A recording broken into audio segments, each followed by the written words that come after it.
तो आज नवा कविता किताब आँखिक गीत ये सबसे बड़ है सब किताब से और एकर बारे में हम जानबा। तो श्रीनिवास पानुरी जी एकर कवि लगत और कवि परिचय के रूप में इनकर जन्म 25 दिसंबर 1920 और निधन 7 अक्टूबर 1986। ये इनकर बहुत बड़ा योगदान है खोट्ठा साहित्य में। से वास्ते कोई इनका खोट्ठाक वाल्मीकि का कोई खोट्ठाक वाल्मीकि खोट्ठाक वाल्मीकि तो कोई आदि कवि खोट्ठाक आदि कवि वो कोनो एक किताब में देख रहे कि आदि कवि हैं। कोई भीष्म पितामह,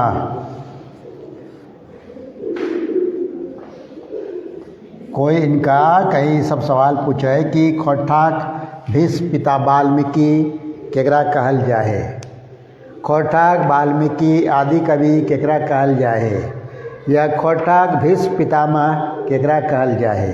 एक नया सवाल फिर शुरू ऐसा तो जनरल जानल बा कि खोट्ठा दिवस ककर जन्मदिन पर मनावल जाए। तो इस सब चीज़ के खोट्ठा दिवस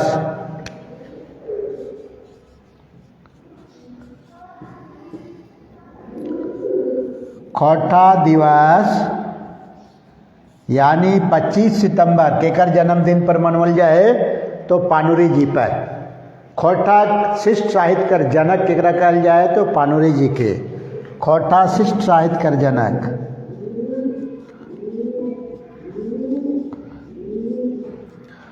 शिष्ट साहित्य कर जनक है ना। इस तरह से इनकर योगदान में इनकर जे नाम दिल गए या ये सब इनका पूरा यानी विशेषण कह सका उपाधि कह सका इनका मानल गए। खोट्ठाक वाल्मीकि कोई कहले है, कोई खोट्ठाक आदि कवि कहे है, कोई खोट्ठाक भीष्म पितामह कहे है, कोई खोट्ठाक शिष्ट साहित्य कर जनक कहे है। तो ऐसे इनकर नाम पर खोट्ठा साहित्य में एक काल भी रखल गए जरा पानुरी युग कहल जाए। तो इस तरह से इनकर खोट्ठा साहित्य में बहुत बड़ा योगदान है। और इनकर के बारे में इनकर किताब भी तो इनकी ऐसे 3 किताब पढ़ना हो।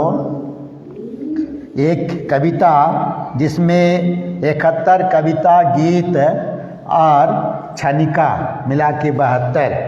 तो आखिर गीत में कई गो कविता है तो 71 कविता छनिका मिला के 72 गो।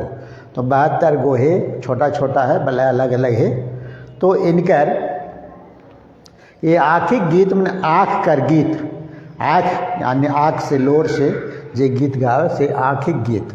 अब एकर बारे में थोड़ा सा जाने को ये जानना हो कि आखिक गीत में कौन कौन भावधारा कर कविता है तो ये जानना हो तब एकर कविता बुझे परवा न तो एकर कविता समझे बुझना बड़ा मुश्किल फेरा हो। तो ये छायावादी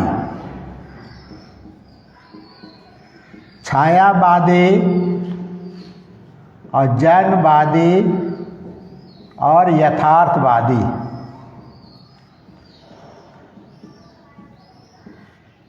ये 3 रूप में इनकर कविता की पैवा। छायावादी कविता, जनवादी कविता और यथार्थवादी कविता 3 रूप में पैवा। बेसी छायावादी में शुरू कर की कविता जो है वो छायावादी है। तो से छायावाद के बारे में जानना बहुत ज़रूरी है। जब तक छायावाद के विशेषता या प्रवृत्ति ना जन्मा तब तक तो इन कविता के समझे ना बर्बाद। तो छायावाद कर जो सबसे बड़ी विशेषता या प्रवृत्ति है ओकर में गुण है वो है व्यक्ति प्रधान। पहला है व्यक्ति प्रधान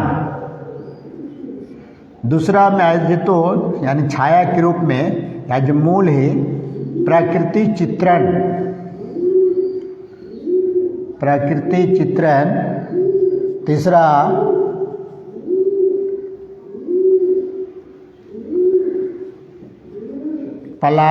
पलायनवाद, पलायनवाद।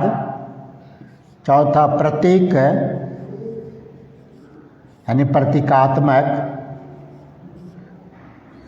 छोटा रहस्यवाद, रहस्यवाद। एक तरह से एक बात है सब, है ना। फिर ये नारी का जो रूप है, सामान्य रूप है, ये भी है। तो यानी फिर वेदना कर प्रस्तुति, यानी मोटा मोटी छायावाद कर जो गुण है, विशेषता है, प्रवृत्ति है, एकरा इतना जान लो। ओकर बाद आगे भी कुछ है। तो जैसे व्यक्ति प्रधान, यानी एकर में व्यक्तिगत सुख, है ना। ऐसे स्वच्छंदवाद,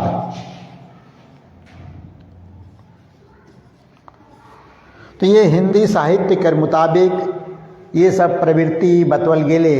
एक छायावाद जो है खास करके हिंदी साहित्य में 1920 से 1936 तक के कार्यकाल में छायावाद के उपाधि दिल गेल है।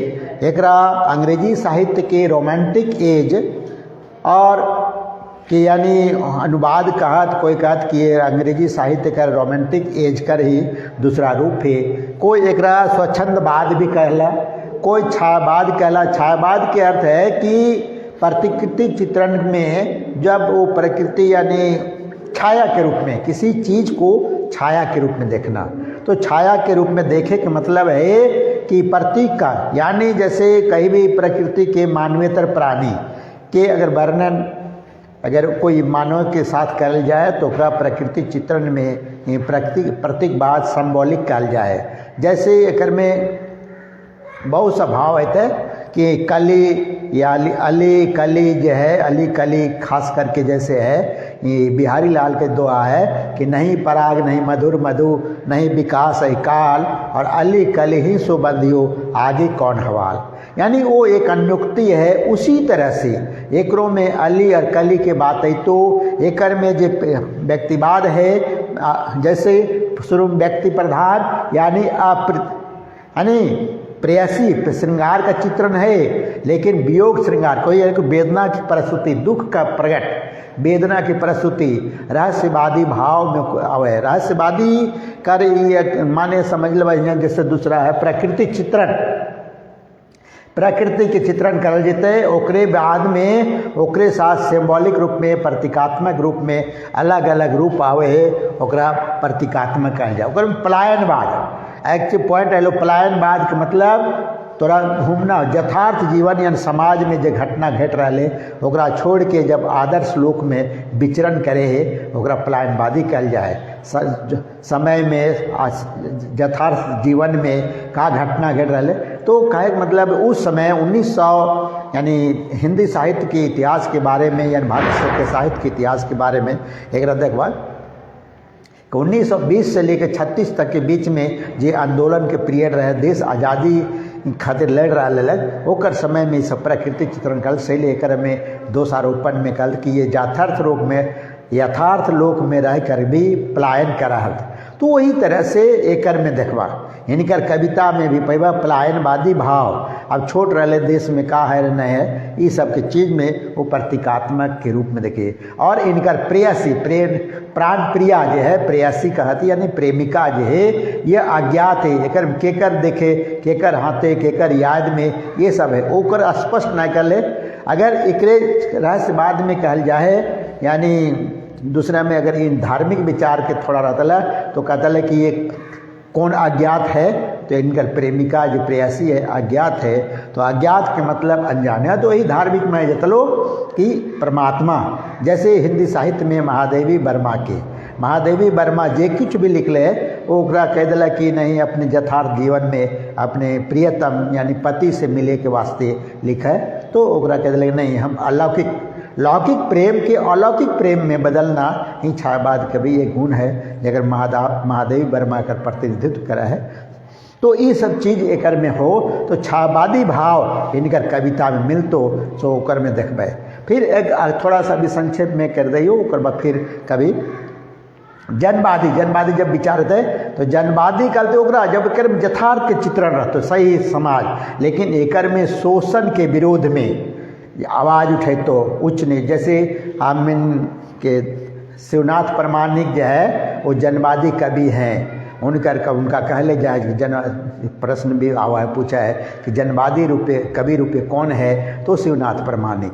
या एक झा कर भी कविता है तो जनवादी के भाव में ओकर में कुछ दूसरा तीसरा भी मिल जाए है ना, तो उनकर में भी जनवादी है नहीं, वो जनवाद में नास्तिकता है, तो आस्तिकता नहीं नास्तिकता यानी ईश्वर के प्रति आस्था के नहीं, ईश्वर को सब ना मत विज्ञान के मत। तो ये कवि जो है अलग अलग भावधारा में, जैसे 4 कवि के बारे में हम तो पढ़े जो अलग अलग, तो सबके अलग अलग क्राइटेरिया अलग अलग गुण है, अलग अलग विशेषता है कि तो अब जनवादी में जहाँ है तो शोषण के विरोध में बाहरी भीतरी के बाद हम और ऊ है ना, या नाच बांदर नाच रही और कविता पढ़वाओ, जनवादी विचार यानी शोषण शोषित और शोषक की जहाँ चर्चा है तो वो जनवादी विचार।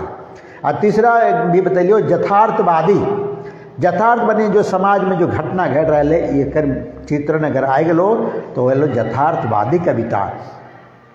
तो जो इनका यथार्थवादी चित्रण में एक चीज़ और चीज़ पैबा इनकर कविता में वो है विसंगति, यानी वो विकृति पर विसंगति मतलब जो यानी देश की आज़ादी के बाद जे स्थिति है बनल ओकर में जे उम्मीद से देश को आज़ाद करवल गेल वो अगर भाव नहीं पूरा हुए तो ओकरे में ओकर मन विक्षुब्ध हो जाए और जो लिखा है ओकरे मतलब विसंगति पहले कहल भाव मैंने करली कुछ सोचली कुछ और उठली कुछ यानी चासा वाला वो कविता तो एक में मिलतो ओकर में बता देवो। तो इस तरह से इनकर कविता में अलग अलग भाव अलग अलग है। तो छायावादी कविता इस कविता में इस आखिक गीत में सबसे ज़्यादा मिलतो, और छायावादी में वही चीज़ हो व्यक्ति प्रधानता, प्रकृति चित्रण, पलायनवाद है ना, रहस्यवाद, वेदना के प्रस्तुति ये सब गुण है। तो अब हम एक तोरा एक उदाहरण के रूप में पहली कविता दिखा रहे हो तो इन्हीं के। और अच्छा एक चीज़ एक में और चीज़ जानना हो, सबसे बड़ी चीज़ छोटा छोटा किताब के संदर्भ में ये आखिर गीत किताब हो, ये किताब अभी नया प्रकाशन है पृथ्वी प्रकाशन से। तो इस किताब में थोड़ा सा मिस्टेक है ओकरा तो इन्हीं का बता दियो, यानी बहुत इम्पोर्टेंट है, बहुत मजे की एक गलती कर दिले है का कि एकर में जे एकर प्रकाशन बच्छर लिखल है वो प्रथम प्रकाशन लिखल है 2000, जबकि आखिर गीत के पहल प्रकाशन के जे एक ओरिजिनल किताब इनकर जे मिलल है हमने के पास अलग ओकर में ओकर पहल प्रकाशन के है 2011 और ओकर प्रकाशक नारायण महतो। एक जानना हो ओकर भूमिका भी नारायण महतो ही लिखले हथिन। और नारायण महतो जो हलथिन उनकर यानी एक बहुत बड़ा संगी साथी फ्रेंड सर्किल तो उद्वासल कर्ण अरी नारायण महतो ही इनकर प्रकाशक इनकर पहल का चुना। ऐसे ही कहते कि साहित्य जगत में ये आयल तो 1946 से बाद में, लेकिन प्रकाशन जगत में कहते कि स्वर्ण किरण आदि किताब जो है यानी बाल किरण ये 1954 में। कोई इनका कहीं से चर्चा करते ककरो किताब में मिले होते, कोई पूछ भी देते कि तितकी 1951 में पहल प्रकाशित कल।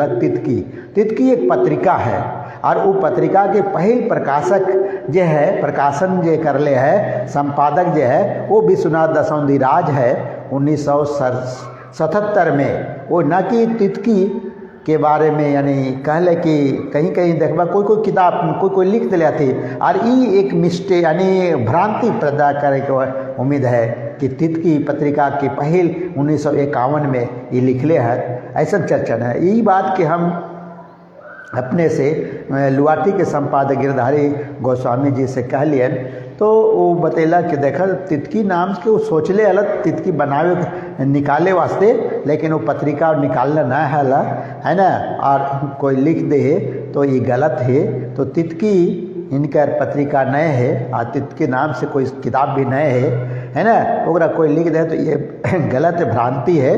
तो इनकर पहले अगर का पत्रिका है तो मातृभाषा ये 1956-57 में निकाले लत 3-4 पेज यानी कुछ अंक निकल रहे, पता नहीं कई अंक निकल रहे, लेकिन और चर्चा है कि 4-5 अंक।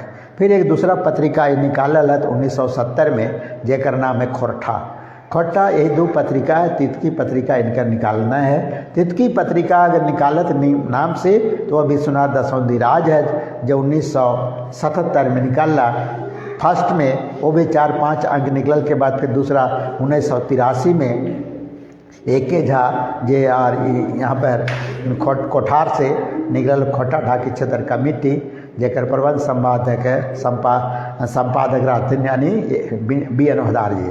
तो ये तितकी पत्रिका यहाँ भी 4-5 अंक। फिर 67-97 में निकल लो शांति भारत और दिनेश दिनमणि के नाम पर। और फिर इन हाल में 16-17 के आसपास में शांति भारत अकेले यानी के संपादन में निकाल रहे थे। वो एक खोट्टा के साहित्यिक पत्रिका के रूप में वो प्रचलित जानल जा है। ऐसे तो लुआठी भी है जो गिरधारी गोस्वामी के जी के है, तो ओकर में जी चर्चा है। तो इस तरह से उनसे हम पूछ लिया तो कहते कि नहीं, तितकी नाम के कोई पत्रिका नहीं निकलल है। तो ये तो इन भ्रांति के नहीं रखिया, तितकी नाम के पानोरी जी के कोई कविता यानी कोई पत्रिका नहीं रहे, उनकर पत्रिका मातृभाषा और खोट्टा है। तो अब यहाँ देखिए पहला कविता शुरू करियो और एक किताब से यानी देख के, किताब हो तो ना हो तो पढ़ के लाइन बाय लाइन एक में बताल जाए कि बहुत ही कि आज हमार गीते के देशे या देश के मतलब संसार आइए तो कि आज हमार गीत के संसार में, गीत के देश में, गीत के क्षेत्र में यानी ये खोट्टा में आज हमारे गीत के संसार में, गीत की दुनिया में यानी वो पहले गीत गावाल। तो कहल जाए कि कविता लिखे पहले यानी गीत के रूप में, स्वर में रूप में गावालत। और मैंने कोई ऐसे बतावा थी जीवनी के तौर पर कि जब कविता लिखे खोट्टा में काहे शुरू करला, तो इस सब के बारे में कल के DAV स्कूल वहाँ बगल में कहीं पुराना बाजार में जब पान गुमटी दे के पान लगवे लगला तो उस समय यानी वो गीत के तर्ज पर है। तो वो DAV इसके कोई स्कूल है सामने, वहाँ के छुआ खातिर यानी शनिचर के जो सांस्कृतिक कार्यक्रम हुआ लग वहाँ जा अलग और उनका कविता गीत सुनवे ले कहल थे।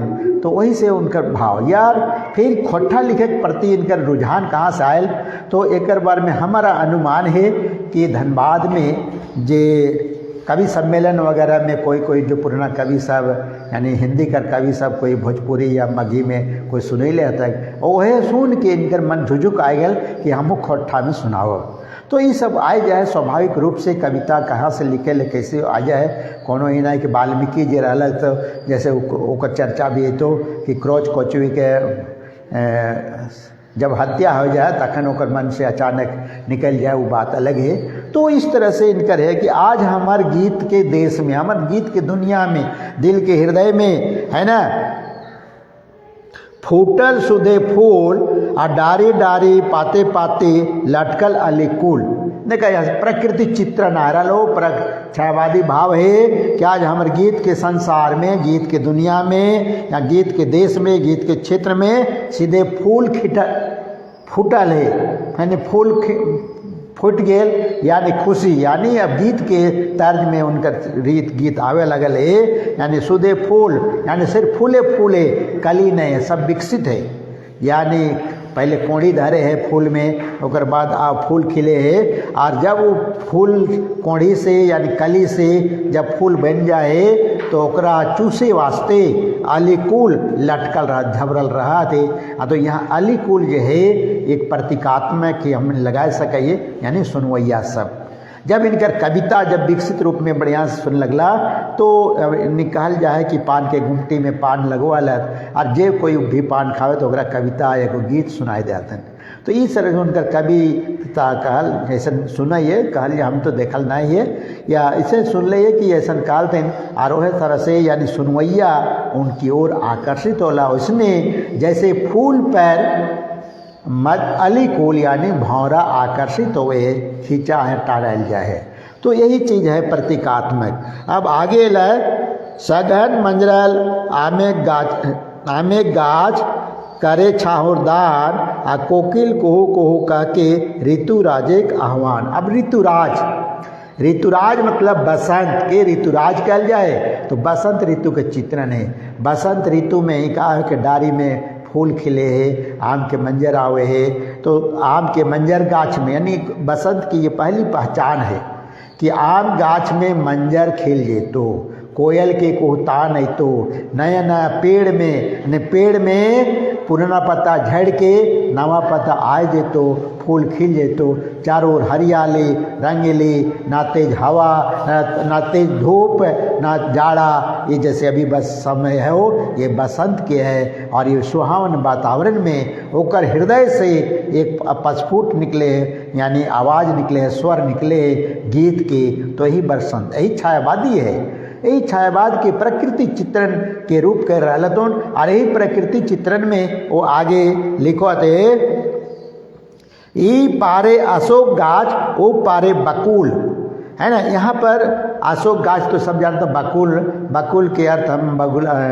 ले ले, नहीं पहले समझले कि बबुल गाछ, तो बकुल में हमने व्हाट्सएप में ही कही सब चर्चा करला, वही गोस्वामी गिरधारी गोस्वामी जी और महेंद्र नाथ गोस्वामी जी कहला, नहीं बकुल एक पेड़ है जे ओकर यानी शाम के खिले, रात के आज सुबह में झड़ जाए, ओकर में सुगंध रहे, तो यानी गाछ के तुलना गाछ से होते ही बगुला से नए होते है। तो बकुल माने बगुला, एक जब एक अर्थ के जब दो शब्द लगे तो प्रसंगवास, प्रसंगानुसार प्रसंग के लेतार में ओकर अर्थ में बदल जाए शब्दार्थ के, तो यही है कि एक इस पार में बकुल अशोक गाछ है, तो अशोक गाछ के भी फूल खिलल है, ओकर में सुगंध है, और वो पार में बकुल के पेड़ है, यानी वो गाछ है, तो दोनों गाछ, और बीच में यानी ई पार और उपार है, मतलब कोई नदी होते है, तो नदी ई पार में है और उपार दोनों पार में पार है। चर्चा नदी के नहीं है, लेकिन एक अनुमानित प्रासंगिक रूप से लगवल जाए कि एक पार में नदी होता है और वो पार में यानी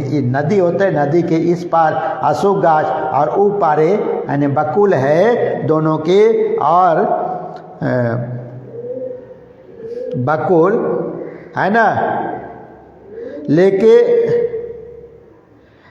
फूले गंध हवा दूर छूटे दूर देसे, प्राण प्रिया बैसल जा शुष्क म्लान भेसे। अब यहाँ क्या है, हवा यानी दक्षिण दिशा से, बसंत ऋतु में दक्षिण दिशा से हवा चले है। काहे चले है, एक भौगोलिक कारण है। भौगोलिक कारण का है कि सूर्य उत्तरायण हो गया और विश्वत रेखा यानी मार्च के बाद विश्वत रेखा सूर्य पार कर जेता, हम के जैसे भूगोल कहे ही नहीं हो, तो सूर्य नहीं चले है, स्थिर है, फिर भी भौगोलिक दृष्टि पढ़ाल जाए कि सूर्य कर्क रेखा में नहीं की ओर आ रहा है, यानी विश्वत रेखा पार करे से नहीं, यानी उत्तरायण हेल के चलते यहाँ जे है दक्षिण दिशा से, यानी जने ताप बढ़लो मुंदे हवा खिंचा जे तो दक्षिण दिशा से हवा चले। और चूँकि भारत में हमें इस क्षेत्र में उत्तर क्षेत्र में ही और दक्षिण दिशा से मलयानिल के हवा यानी नीलगिरी के पहाड़ के हवा दक्षिणी पवन कहते मलयानिल निकल जाए और ओकर में चंदन के गंध आवे, फूल के गंध आवे, ऊ लय के छूटल है। तो ये जो कवि यहाँ पर एक रूप में व्याख्या करे, यानी एक छायावादी रूप में कि मेघदूत में, जैसे कालिदास जी मेघदूत इन भी लिख ले हैं तो उनका अनुवाद कर ले हैं कि मेघ के माध्यम से वो अपन संदेश भेजे है, कौन तो प्रेमी यानी प्रेमिका पास, अपने दुल्हन के पास। वही तरह से कभी भी अपनी प्रेमिका पास यानी जो प्राण प्रिया मैंने कौन प्रेयसी यानी प्रेमिका, वो उनके पास भेजे कि लेके फूले गंध हवा छूटे दूर देश की ओर ले जा रहा है अपन संदेशा, वही हवा के रूप में, गंध के रूप में, सुगंध के रूप में। और जहाँ प्राण प्रिया उदास मन में बैठल एक बैसल, जहाँ शुष्क मलान भेष यानी शुष्क है, उदास है, सूखा है, मलान मन मलिन है, उदास है, भेष में बैठल है, ओकरा संदेश यानी कौन चीज के उदास है, तो वो विरह की जोड़, यही वेदना की चीज यानी विरह की रूप, वियोग श्रृंगार के रूप, यादगार अप्रेयसी यानी अज्ञात प्रेमिका है। तो अज्ञात प्रेमिका की ओर वह लेके जा रहा है, तो वही कहे कि शुष्क देश यानी लेके जाए, छूटे जहाँ प्राण प्रिया बैसल जहाँ शुष्क मलान भेसे, आँखी मधुर दर्शन प्यास लोरे डूबल कूल, आज हमर गीतक देशे फूटे सुधे फूल। यानी यहाँ पर यह अंतिम में ही कहो कि आज आँखी के मधुर दर्शन, आँख से ओकर दर्शन करे खोजो है। यानी प्रेमी भी है या प्रेमिका है, दोनों जो है यानी आँख के दर्शन करे खोजो। लेकिन ये चूँकि वो मिले ना है, वो जी मिले ना है, लेकिन वो दर्शन खातिर देखे खातिर लालाए थे, है ना, कि दूर देश से कब आवे। तो है कि तोर है ना लोरे डूबल को जब ना मिले तो वियोग में का आँख दियो डूब गल। आँख लोरे डूबल, पुल मतलब दियो आँख के किनारा, यानी आँख जैसे लोरे डूब गेल श्रृंगारिकता में, यानी वो कांदे लगल है, वेद नाम से अनुभव करे। तो आज हमारे गीत के देश में छूटे फूल फूल, यानी छूटल फूटल सुधे फूल, यानी इस तरह से इनकर गीत में यानी छायावादी। एक तो बसंत ऋतु का चित्रण है, प्रकृति चित्रण है, प्रकृति चित्रण के माध्यम से ही एक श्रृंगारिकता के रूप या अपन वियोगिनी प्रेयसी की ओर ले जा रहे, और एक रूप इनका सीधा सीधा मिल जाए तो दूसरा में है ना। देखिए दूसर पद में तो ये बात है जो तो ही है प्रयति के बारे में। तो एक छोड़ के अब दूसर कविता हम सुना दियो, यानी पढ़ा दियो, बता दियो दो ही चीज़। एक यह छायावादी रूप पूर्ण रूपे प्रकृति चित्रण है, प्रतीकात्मक है, अज्ञात प्रेयसी की ओर वेदना भेज रहे, दर्शन के लिए प्यासी है, वियोग श्रृंगार के रूप है। तो ये छायावादी रूप में यह कविता पूर्ण रूप में छोटा छोटा सवाल कर में पूछल जा सके है ना, इसे बनवल जाए अलग अलग। तो हम सवाल यहाँ ना सवाल के जो उत्तर हो बनतो या जो सवाल हो हमारे किताब में ओकरा देख के सॉल्व करिए। अब अंतिम आगे थोड़ा एक ठो कविता दो को कविता पढ़ो मात्र ये नाच बांदर नाच। एक में देखिए ये जनवादी भाव की कविता हो, नाच बांदर नाच रे। ये बहुत ही महत्वपूर्ण, बहुत कोई कहती है एक गीत के बीच में सीजीएल वाला चाहे जेपीसी वाला एक पर पैरोडी भी बना दिला। तो ये है कि बहुत छोटी सी कविता और ये हो जनवादी भाव के, यह बांदर और बांदर खेलवा मदारी के बीच में शोषक और शोषित के रूप में एक देखल गए। बस यही जनवा एक में यही जनवादी जनवाद में जनवादी कविता में शोषक और शोषित के चर्चा रहतो, अमीर गरीब के चर्चा रहतो, कैसे वो ओकर कमाए वो खाए है ना। तो एक तुलना कर चली कविता एक छायावादी पढ़े बतलियो और दूसरा आप जनवादी विचारधारा विचारधारा कविता बतलियो कि नाच बंदर नाच रे। एक बंदर खेलवा जो है ना, बंदर खेलवा ने बंदारी नाच खेला रहे। तो का कहे कि नाच बंदर नाच रे, मोर चाहे बाँच रे, कि मारे चाहे बाँच, बचबे चाहे बाँच बने बचबे चाहे मोरबे, तोरा नाचे खाओ, तोरा कमाना हो खैना ओकरे से आप खैबो। और तोर खातिर सुसनी साग, सुसनी साग है कर कोई विषय नहीं, बहुत कोई कहते सुथनी साग है, कोई लोटनी साग, यानी कहती यानी ये कहत कि खेत में एक घास ऐसा यानी साग ऐसा निकलो है जरा सरौती साग भी कहते। तो शायद वही टाइप के सुसनी साग, यानी यहाँ अभिप्राय हो सकते ओखिन बट सुसनी अब अलग अलग जे कहियो कि जैसे शोध माटी में आरू और आलू दियो में अंतर है। तो ये सुसनी साग मतलब निकृष्ट भोजन, बांदर के खाइल खातिर निकृष्ट यानी साग, और अपने खातर और हमार खातिर माछ रे, माछ मने मछली, हम इन मछली का ही मछली का ये। और वो थोड़ा बंगला प्रभावित है धनबाद बंगाल से नजदीक, तो बंगाली सब यानी वो सब माछ के बहुत प्यारा हुआ था मछली के। तो यही कहे कि हम खेबो यानी तो खेबे यानी सुसनी साग और हम खेबो माछ।